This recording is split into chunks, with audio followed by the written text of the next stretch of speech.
God have mercy upon us.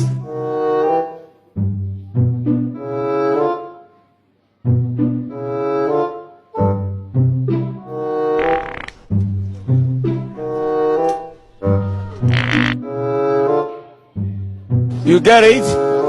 If you don't get it, forget about it.